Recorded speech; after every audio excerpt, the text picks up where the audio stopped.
Make sure that the Veterans Affairs gives them everything that they're entitled to. Get all the health care they need. Making a person's house adaptable. And we also focus on getting them a job. We help our veterans for free. Changing lives, building futures. That's Paralyzed Veterans of America. To learn more, visit PVA.org. A public service message from Paralyzed Veterans of America.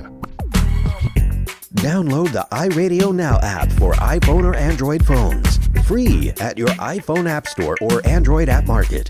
Take AM 1470 WWNN with you wherever you go. The opinions expressed on the following sponsored program are strictly those of the host, guests, and callers, and not necessarily those of this station, its staff, management, or sponsors. Do you ever feel that life is just way too overwhelming? Do you ever feel like life just gets in the way?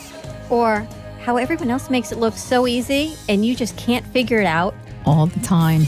And if this sounds like you, then grab a seat, get a cup of Joe or a glass of Merlot, and join the two broads from Boca as we discuss life and those taboo topics that you only talk about behind closed doors. It is time to open those doors, embrace yourself, and take your power back. So give us a call at 888-565-1470 and ask those unspoken questions. Or simply just share an idea.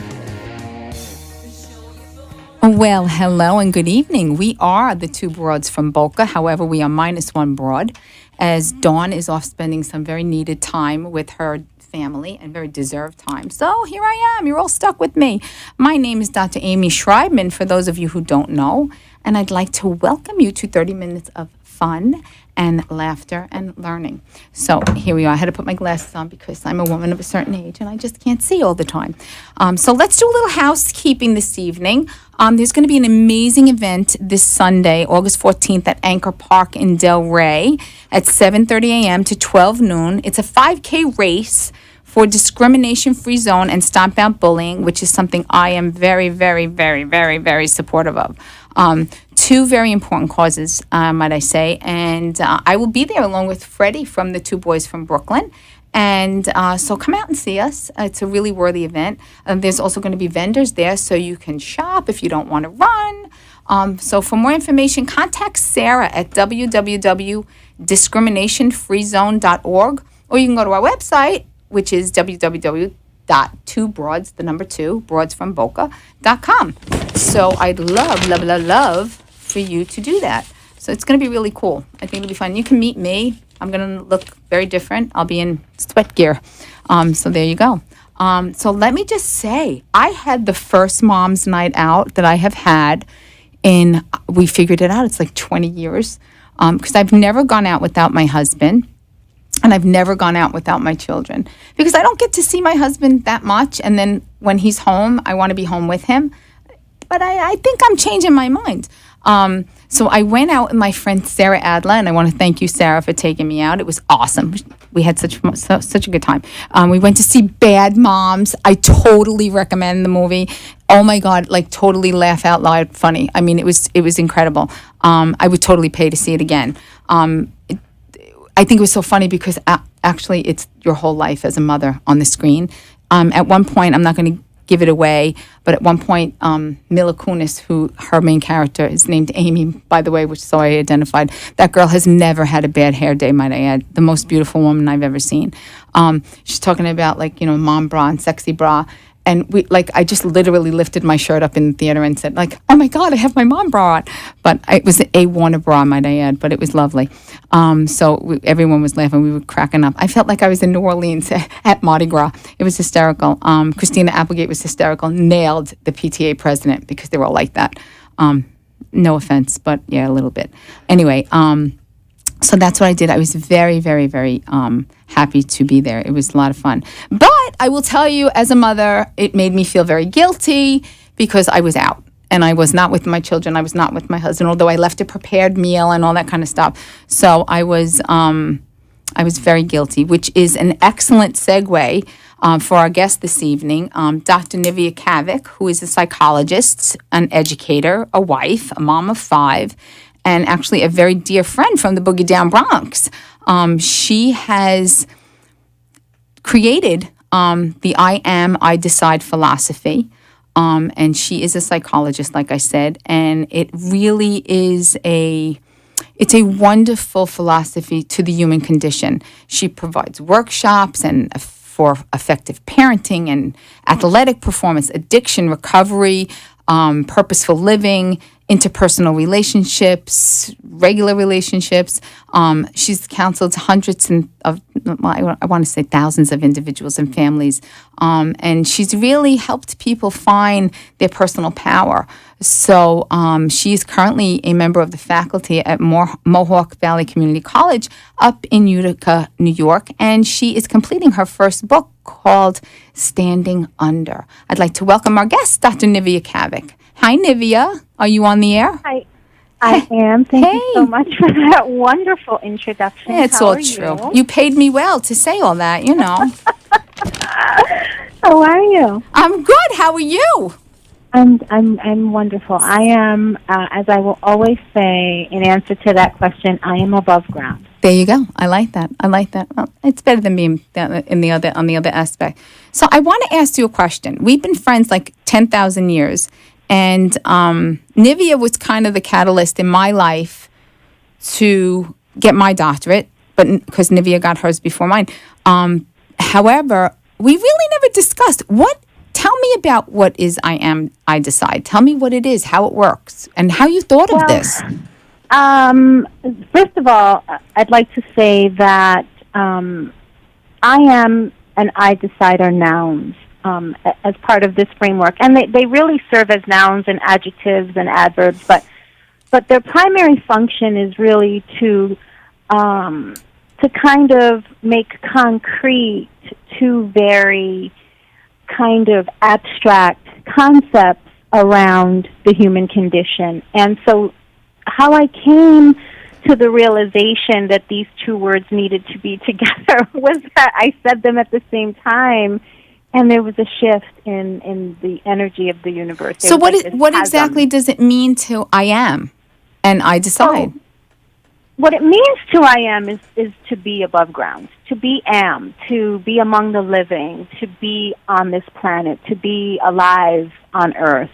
And, you know, one of my dear mentors said to me, well, you know, that's going to bring up this whole conversation about when a baby becomes a baby. Is it at conception? Is it, you know, there's all these right to lifers, and I think it doesn't matter when you think that a person am. Once we realize that we are of this earth, then we am.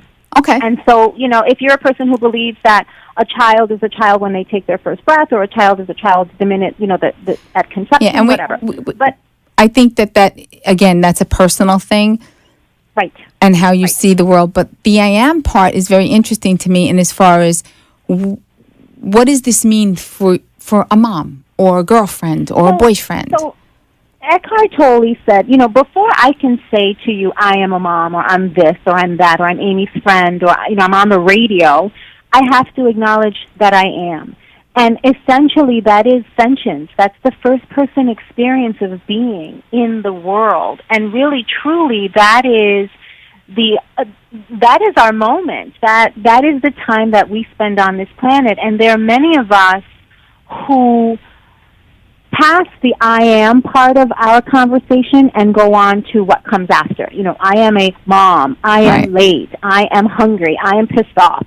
But before you can say any of those things, you have to kind of first acknowledge that we am. And in the absence of that step, a huge part of who we are to be in the world is lost because we don't acknowledge that sentience is the fundamental reality of our time here on Earth. So we spend our time trying to figure out what comes after those two words without ever really being in the moment. Ourselves to, right. Well, and to even say, you know, I am. Okay. So what's that about? So then, go ahead. No, I just want to know. So if you're saying I am, okay, I'm here. Where does the I decide come in?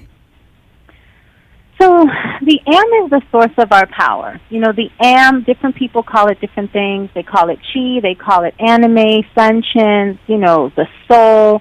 So we am. And if you're here, you am. And I guess the best way to understand am is by understanding am not. You know, if you am not, then you know what am means. Like my mother am not anymore. She's gone. Right. Right? Okay. She's no longer among the living, so she's am not. So if you am, then all you come to this earth with is your I decide. So this idea that if I'm a human being and my first goal in life is to survive, to continue to be among the living, Okay. then there are things that I have to do in order to guarantee that reality. So for me, that might involve latte, it might involve a cigarette, it might involve a 5K run, it might involve being a good mom. Okay. What all those things have in common is that I've identified those as needs, and they become critical to my survival. And survival is physical, spiritual, psychological, emotional, financial, you know, all the ways in which I am. All the ways in which I am above ground and among the living, and all the ways in which I know myself to be. The I decide is how I meet the needs of all those labels. So Okay. if I am a mom, I need to be a good mom, for example, me personally. Okay. And that means I that like need being a to tell bad my mom. No, son- I know Well, what you're yeah, saying. sometimes, right? Sometimes. Sometimes. You need to be a bad mom. I know. It's true. See, but that's where I think the struggle is. Not just for moms. I'm talking about for everybody. Why do we always... this interests me so much because I am a mom. And I am a person too. And so why can't... How do you balance? Like, why did I have to feel guilty about going to the movies? Or why does a mom have to feel... Or a man have to feel guilty because he's not getting what he needs from his wife? Well, hey, but here's my question to you. Why are you a mom? Because I have 2 children and I love them, and I don't know why. Why do you love your children? Because they're mine, and I made them. Because you told yourself that they're yours, because you believe that they're yours, because you believe that you made them. So here's my question to you. Right. If you believe that those children are yours and that you're a mom, and you believe that to be true in the world, do you agree or disagree with the following statement? Because I am a mom, there are certain things that I feel I must do. Yes, I agree with that. Okay. And do you believe that that list of things might be different for you than for another mom? Absolutely. So we're going to call that list your needs. Okay. I need to be a certain kind of mom. So because I am a mom, and because I believe that those are my children, and because I believe that I made them, I love them. If you didn't believe those things, you wouldn't love them. But that's a conversation for a whole different Whole other day. So let's pretend that those are your children, and let's pretend that you made them, and for that reason you love them, and as a result of that, you have a list of things that you believe. All right, hold that thought because we're going to go to break, and then we'll finish this right after break. All righty. All right, we'll be right back.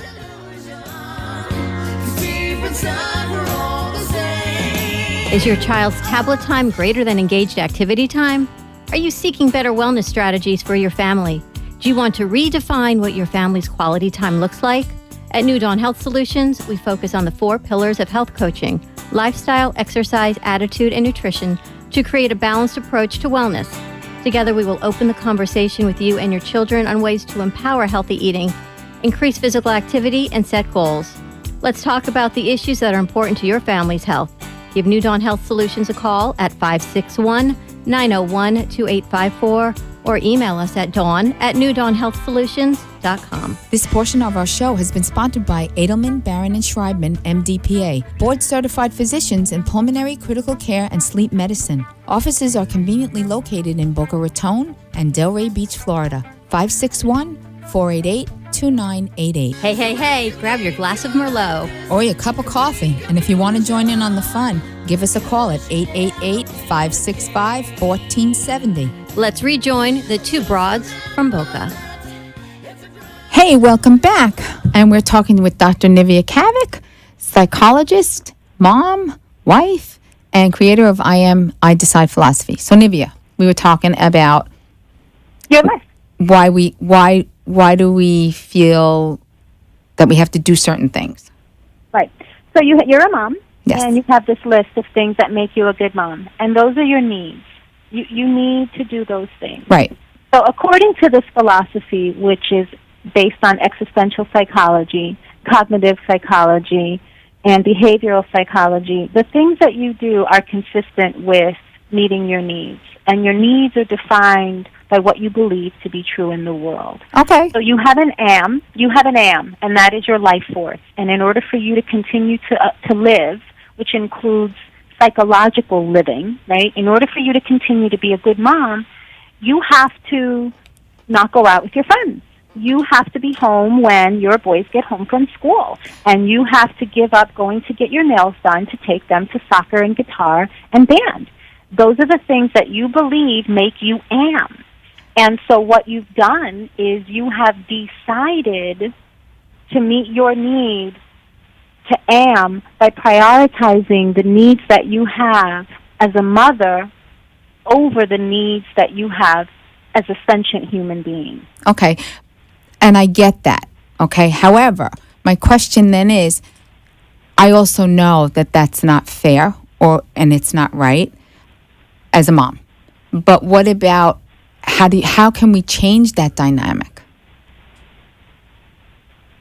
Changing your behavior is a function of changing your thoughts.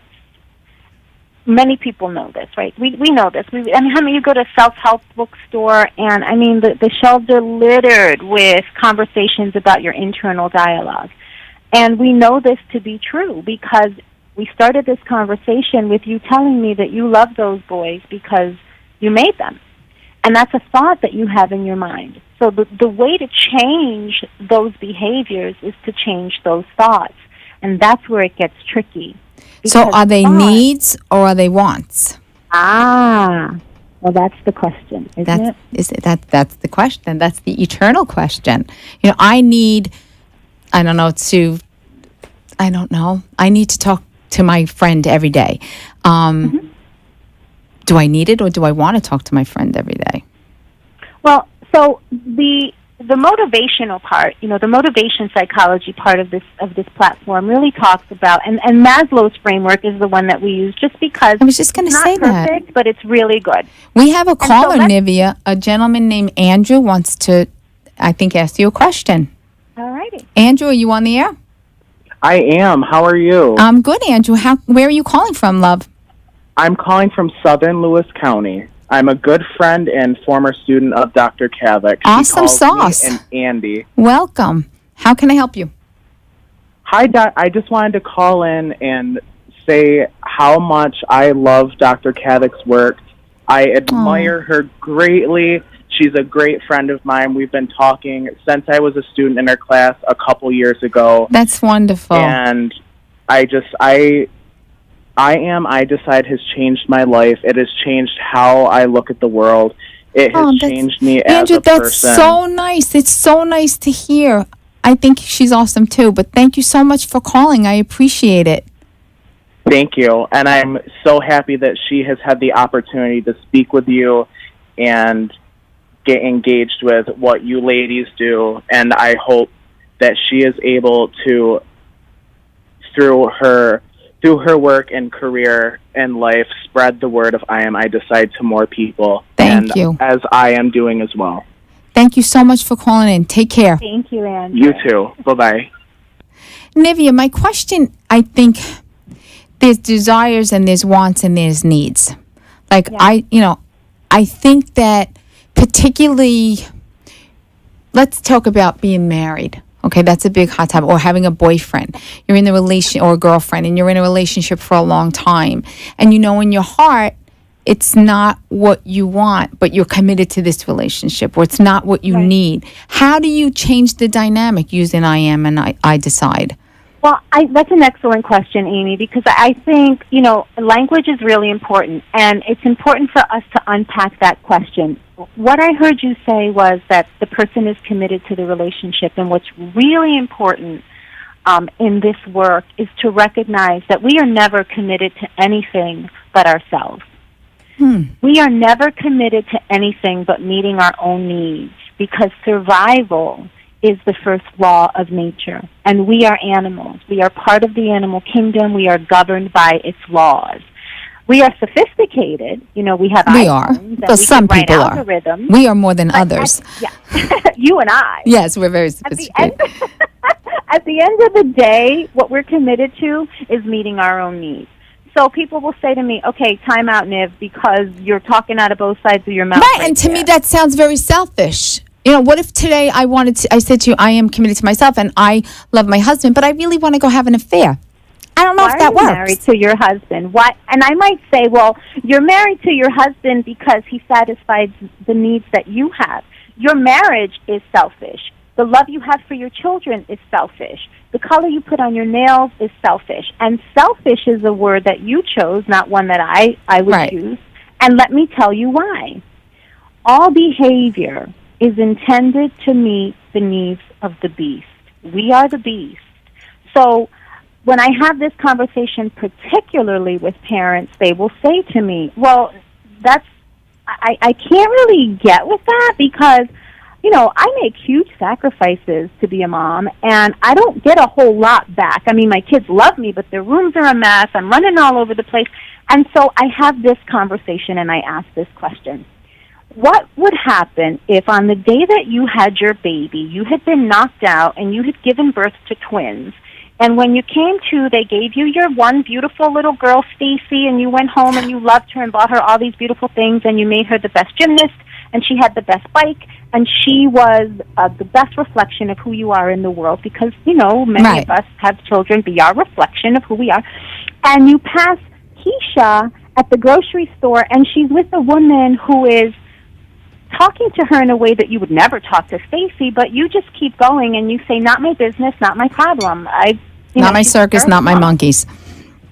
Come to find out that if you really loved your children, all the ones that you made, all the ones that belong to you, you would have recognized Keisha and you would have stopped dead in your tracks to do everything for Keisha that you do for Stacy daily. Right. But because you don't know that that's your child, nothing about meeting your needs has anything to do with that child. I see what you're saying. Do you know what I mean? So essentially, getting back to your question, so what does that mean? You say, I want to have an affair. This relationship doesn't... Let me be clear. That is just hypothetical. I do not want to have an affair, but go ahead. Well, maybe I do. No, I'm just kidding. The question becomes, at the end of the day, what need do you have that you are meeting by having an affair, right? What need do you have that you're meeting by not having an affair? And so ultimately, what I Decide does for people is it forces them, it compels them, it inspires them to ask themselves two questions, right? Who am I to become in this moment, not the last one, not the next one? Because this moment is the moment of sentience when I am above ground and among the living. Okay. And the question that follows that is, what is my need? And how is that different from my wants? Right? Because needs are different from wants. And those needs, if we go back to Maslow, they're physiological. Absolutely. Safety, love and belonging. Air, water, et cetera. shelter. Right. So now we go It's very back nursing to of you, by the way. I just want to say. That was very nursing of you. Of course. I got that from my So I like that we are separating needs and wants. Well, because wants are not essential to survival until we tell ourselves that they are. Okay. Right? And so here's what happens. Let me give you an example. You are, and this goes back, and you're going to really appreciate this, and I talk with my students about this. I teach introductory psychology, Yes. and we go through chapter 2, which is the biological perspective, and we talk about the parasympathetic nervous system and the sympathetic nervous system, and the fact that when you are in a fight or flight situation, your body shuts down mechanisms that are not life-sustaining. Okay. So, for example, if a bear comes at you and you see that bear and you make a split-second decision that you're going to run for your life, you stop having to pee immediately. Yes. Right? Your mouth Among is other dry. things. You don't need to produce all that saliva. You're not, Right. Get cold. So this idea that, well, you don't want your hands and feet to be cold, and you don't want to have to keep running. You'd like to be able to stop, but your need to survive drives behavior. And the reason that what we tell ourselves is so important is because we spend a a large portion of our lives convincing ourselves that our wants It's what we are need. needs. I love that. I love that. Anivia, I don't know how to thank you. Sadly, we have like literally a minute and a half left. Actually, we have a minute left before we have to close. And I just want to thank you so much. I wish that we had more time because I would love to talk to you for another hour about all this. Would you come back on the show again? Well, you know what I'm going to do? When I hang up the phone, I'm going to call you so we could talk about the boogie down. Very good. Yes, we're going to talk about the boogie down and the possibility of me having an affair. There you go. So everybody will be talking. But I just want to thank you so much for coming. And please look for Nivea's book that's almost done. It's called Standing Under. And Nivea, thank you so much, Dr. Kavik. And I'll talk to you on the ride home. But thank you so much. And I will talk to you soon. Thank you so much. It was awesome. Okay, we have about 30 seconds of airtime left, and I just wanted to thank you all again for tuning in. Please, if you missed it and you just came in now, it was a really awesome thing learning about needs and wants, and I decide. It's really cool. Go to our Facebook page.